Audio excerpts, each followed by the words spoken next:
你是不是个懒人？ 后来是个中途的。 Halo Sobat Spoiler, gimana kabarnya? Saya doakan sehat semuanya. Untuk melepas lelah, mari kita simak saja alur cerita film. Pada kali ini saya akan bahas film Cina dengan judul Big World. Sebuah film melankolis yang menceritakan tentang perjuangan hidup pemuda dengan cacat fisik yang mengejar cinta sejatinya. Dan dikarenakan konten ini bersifat spoiler, alangkah lebih baiknya jika kalian menonton filmnya secara langsung. Dan baiklah kawan, langsung saja mari kita simak alur ceritanya. Film dibuka dengan seorang bernama Liu Chunhei, pemuda cacat fisik dengan penyakit bawaan lahir, yaitu cerebral palsy. Pemuda cacat itu perlahan dengan usaha jalannya yang susah menaiki tangga ke teras gedung. Pandangannya menatap ke kota. Pemuda itu menulis di buku catatan yang berisi pesan terakhir darinya, seolah ia akan siap terjun dari ketinggian gedung ini. Namun tiba-tiba Chunhei mendengar suara neneknya, ia adalah Nenek Su, memanggilnya dari depan kamar apartemennya dengan memperlihatkan bahwa ia baru saja kembali dari perjalanan. Dalam scene ini dijelaskan jika Chunhei tidak bersama neneknya selama setahun ini karena Nenek Su telah memutuskan tinggal di rumah jompo setelah bertahun-tahun merawat Chunhei dari ia balita. Nenek Su pulang untuk menemani Chunhei kembali setelah ibunya yaitu Nyonya Lu memintanya untuk menemani anaknya yang cacat. Pada permulaan film diperlihatkan betapa ibunya kurang memperhatikan Chun selama ditinggal pergi neneknya. Keadaan apartemennya sangat berantakan. Kali ini ia diminta untuk kembali berada di sisi Chun karena Nyonya Lu sedang hamil muda dan harus menjaga kondisinya. Ia juga meminta Nenek Su untuk merahasiakannya dari Chun.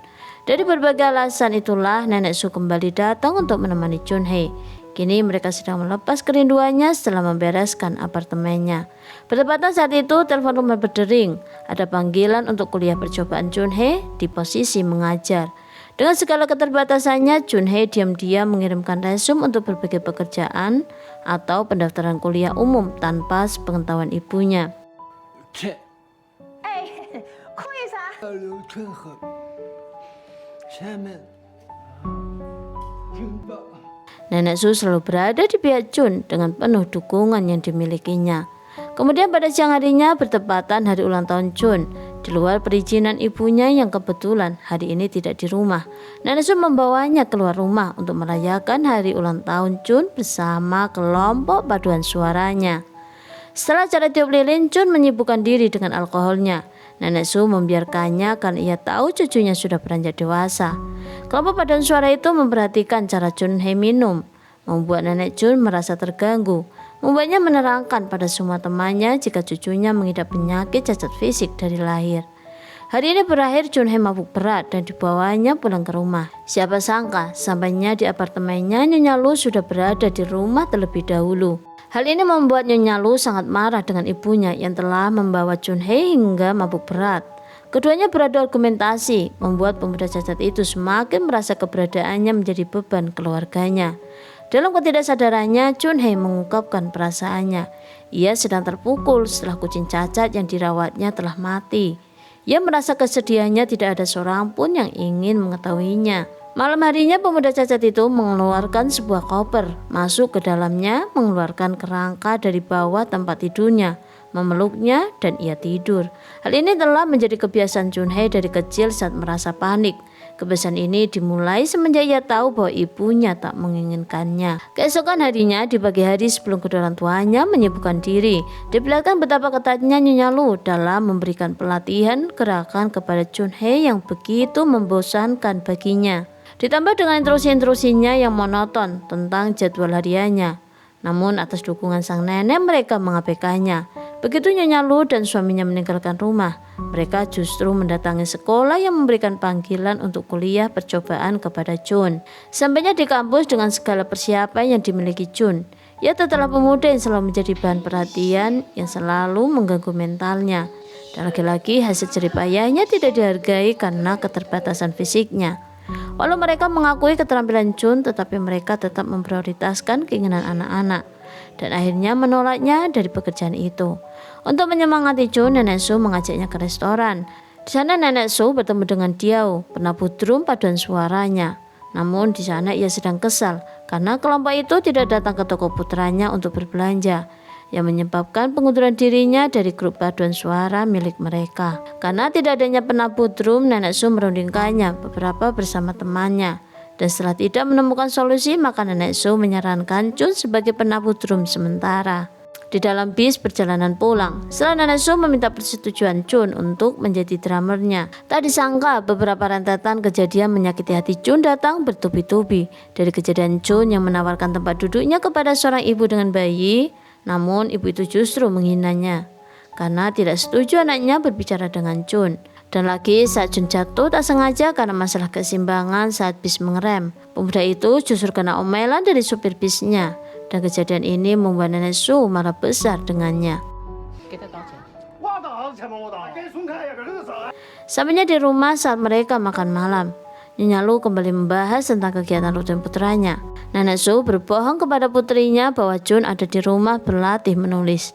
Nyonya Lu juga membahas tentang pendaftaran kuliah Chun yang mengharuskan lokasinya berada dekat dengan apartemennya di perguruan tinggi orang-orang cacat fisik. Sesuatu yang sebenarnya tidak diinginkan Chun, membuat Chun segera meninggalkan meja makan karena tak ingin membahasnya. Pada kesempatan ini Nenek Su meminta agar ia segera memberitahu Chun tentang kehamilannya. Putrinya menolaknya, ia masih ingin merahasiakannya. Di dalam kamarnya, Chun sedang menulis surat keluhan kepada Dewan Transportasi tentang pengemudi yang kasar.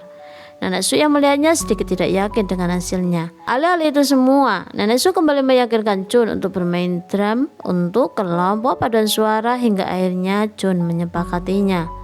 Keesokannya di tempat pelatihan, karena Chun tidak pernah bermain drum sejak taman kanak-kanak, membuatnya kesulitan ditambah dengan fisiknya yang cacat.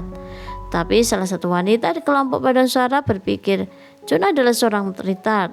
Hal ini menyebabkan perkelahian antara wanita itu dengan Nenek Su.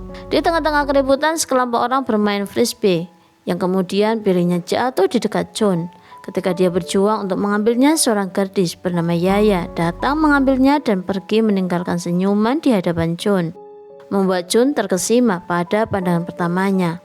Perkelahian itu akhirnya berakhir di kantor polisi. Dan pada malam harinya, Nyonya Lu memberitahu Chun bahwa ia dan suaminya akan melakukan perjalanan jauh. Pada pertemuan kelompok paduan suara keesokannya, Diao kembali saat dia mendengar bahwa Chun menggantikannya. Kala itu Yaya sudah berada di sana untuk menyapanya. Berkat dorongan Yaya, Chun melakukan pertarungan drum dengan Diao dan semua orang terkesan hingga ia memenangkan suara pemilihan drummer.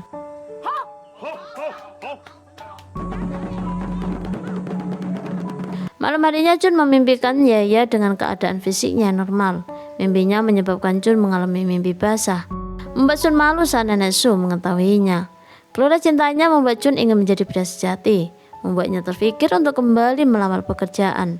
Kali ini Chun memutuskan untuk melamar pekerjaan di kafe agar menghasilkan uang guna membayar universitasnya.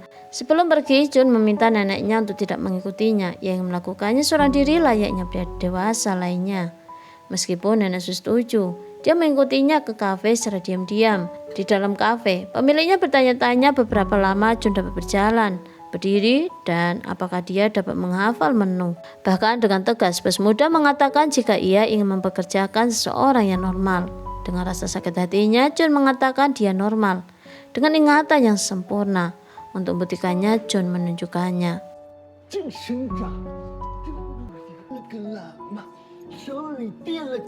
Setelah keluar dari wawancara pekerjaannya, Nenek Su mengibunya. Nenek Su sudah berasumsi Chun tidak mendapatkan pekerjaan itu, tapi ternyata Chun mendapatkan pekerjaannya di kafe, yang membuat Nenek Su bersemangat.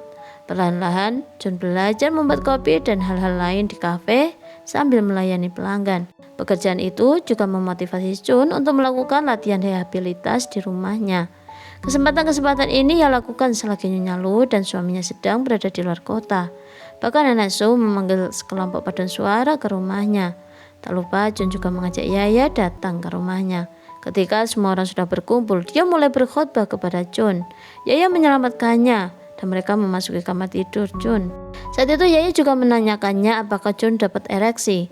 Ia membuktikannya dengan menyentuhnya, membuktikan jika ia normal seperti halnya pemuda lainnya.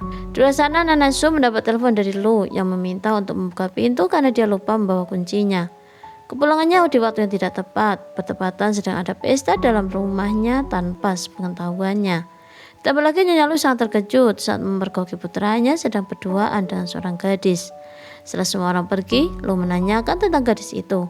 Nenek Su kembali menutupinya jika ia teman belajar Chun. Karena sudah muak dengan kebohongan neneknya demi untuk melindunginya, Chun meledak dalam kemarahan dan ia mulai berkata jujur bahwa dia tidak pernah belajar dan tidak akan mengulang tahun ajaran. Chun juga menyebutkan bahwa dia bekerja di kafe. Ibunya sangat marah. Dalam kemarahannya ia berbicara sekenanya, bertanya-tanya apakah Chun bisa menjadi guru. Perguruan tinggi tidak dapat menerima semua mahasiswa reguler, terutama yang memiliki cacat fisik sepertinya.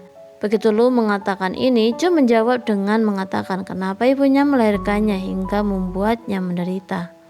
Setelah pertengkaran itu, keesokan harinya Nenek Su mendapatkan telepon jika Lu melahirkan seorang anak perempuan. Chun terkejut saat nenek mengabarinya. Ia sama sekali tidak mengetahui kehamilan ibunya.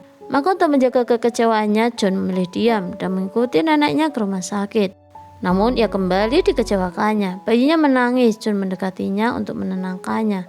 Namun Lu datang dan mendorong Chun untuk menjauh dari bayinya. Di tempat kerja Chun, seseorang mewawancari pemilik kafe dan pemilik itu mempromosikan permen yang dibuat Chun. Staf lainnya tahu ternyata pemilik kafe itu mempekerjakan Chun hanya karena manfaat pajak. Setelah selesai jam kerjanya, ia pulang dan membawa permen buatannya. Namun ia memilih untuk bertemu Yaya dan memintanya untuk menemaninya karena Chun tidak ingin pulang. Mereka memutuskan untuk mengunjungi museum. Di sana Chun mencoba memegang tangan Yaya. Gadis itu mulai canggung dan takut dengan penerimaan perasaan Chun padanya. Maka dia menepiskan tangannya dan membuat alasan untuk mengunjungi kamar mandi dan pergi meninggalkan Chun. Kejadian ini semakin membuat Chun putus asa hingga saat berada di rumah ia ingin mengakhiri hidupnya. Chun sengaja memakan semua permen bikinannya, berharap ia tersedak dan gak bisa nafas kemudian mati.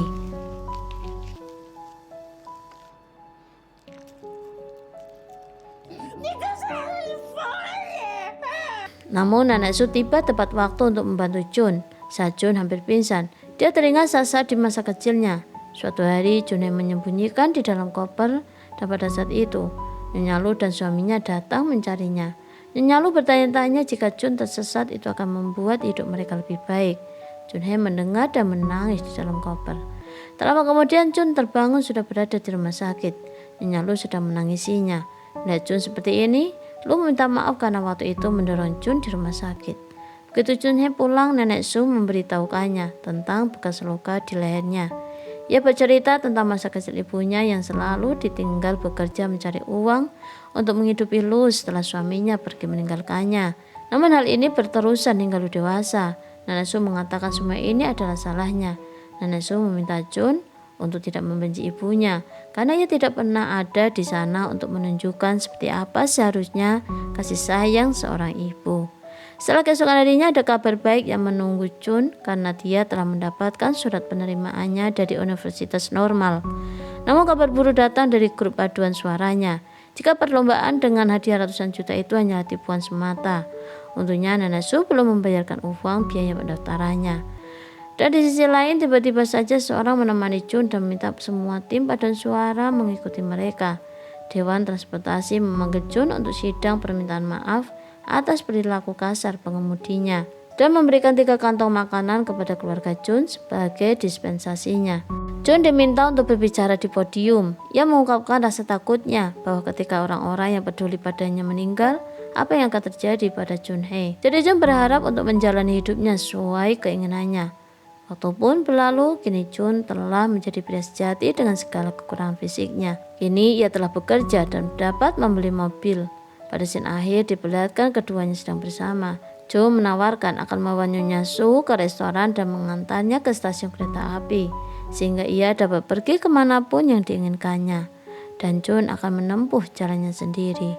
Dan film pun selesai. Baiklah kawan, sampai bertemu di konten berikutnya. Jangan lupa klik subscribe karena subscribe itu benar-benar gratis. Jangan lupa pula klik share, like, and comment. Dan juga klik loncengnya. Dan bye-bye.